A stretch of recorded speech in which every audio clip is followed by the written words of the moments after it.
The event, as I mentioned, left 2 dead and has now prompted an internal investigation as to No what kidding. exactly happened. And upon the arrest of this person, they're literally shouting "Free Palestine" because this is how radicalized that has become. Sheila, Yeah. you have more information?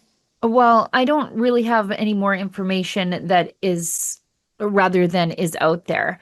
But this was at an event hosted by the American Jewish Committee A and private event a at private that. A event. private So event. we're wondering, I think a lot of people are wondering how this person got in there. And it sounds like he was in there for at least 15 minutes. This could have been a lot worse than it was. And I hate saying it could have been a lot worse than it was because 2 innocent people are dead because this lunatic thought they were Jews. Now, as it turns out, they are uh I don't know how I would describe them. Pro-Israel Christians, I guess, is how they would be described. Um, and it's according to reports, the attacker allegedly has been identified by authorities as 30-year-old Elias Rodriguez from Chicago. And he was reportedly observed pacing back and forth outside the museum before he went up to a group of people leaving the building, including the 2 victims, and started shooting. The Israeli ambassador to the US, Yigal Leiter, said the victims were a young couple about to be engaged, saying the man had purchased a ring this week with the intent to propose next week in Jerusalem. Actually, I think we might even have video. It's linked in the Rebel News article of the Israeli ambassador. Just this is a heartbreaking situation, but this is the radicalism that is rampant on the streets, not just of the United States, but in Canada's most diverse city, Toronto.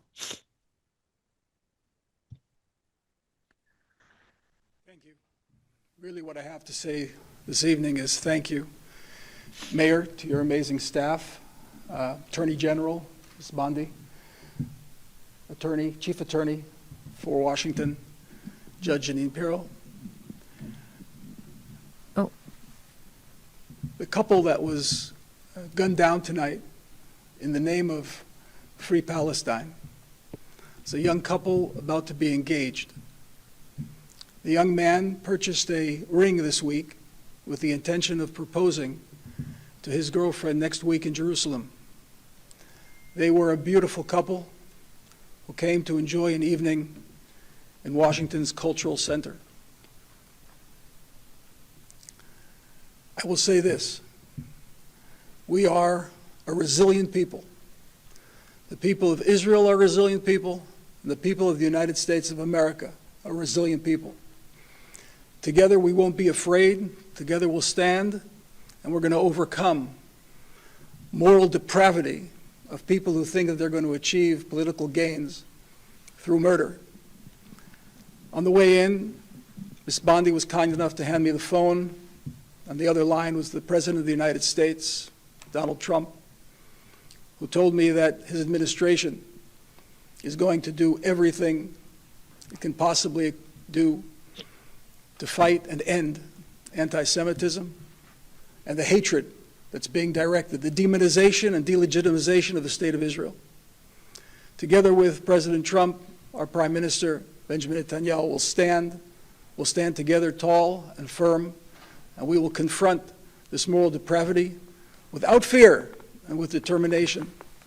And now we'll turn to taking care of the families of these 2 victims.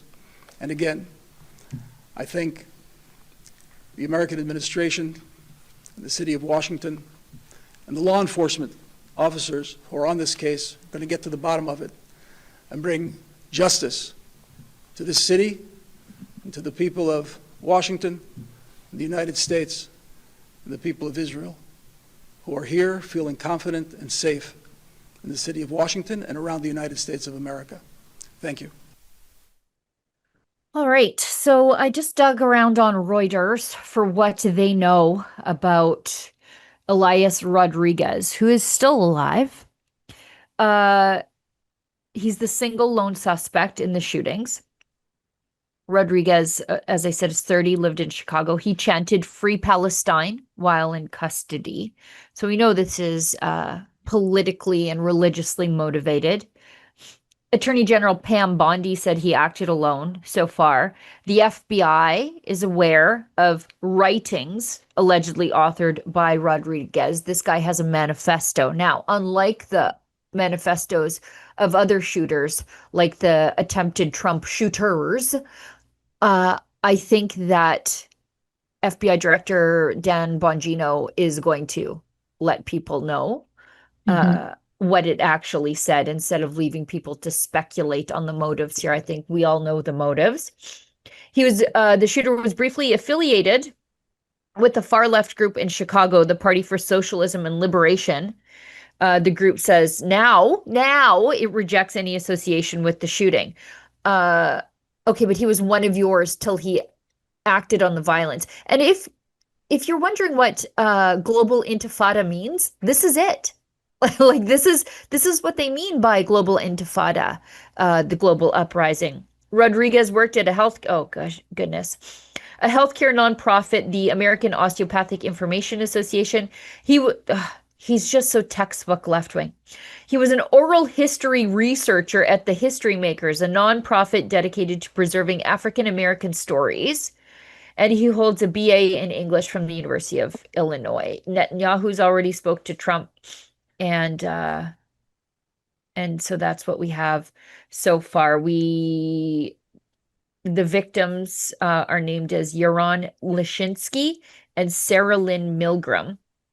And world leaders are condemning it. I imagine the Canadians are too, after what they said about the IDF yesterday. I think they could shut their big mouths.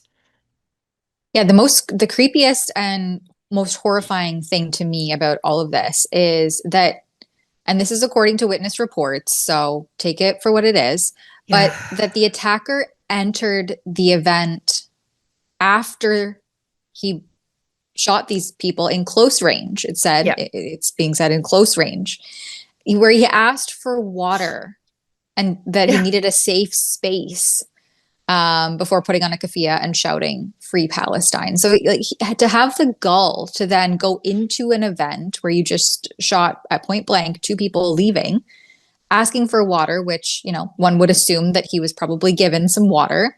Yeah. And asking for a safe space. I mean, this to me reads textbook, I'm about to claim insanity or temporary insanity as justification for these actions.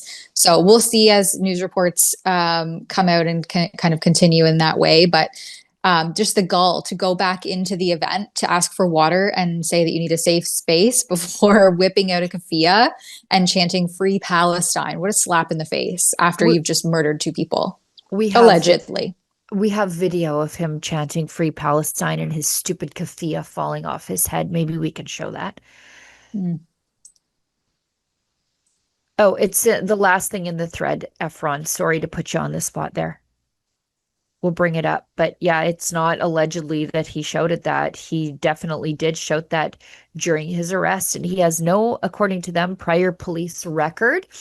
This is radicalization by media lies. Okay, sorry. No.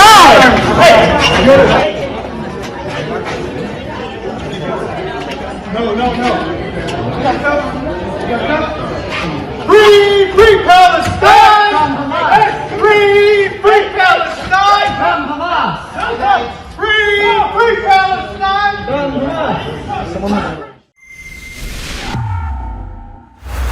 We vote, they ignore us.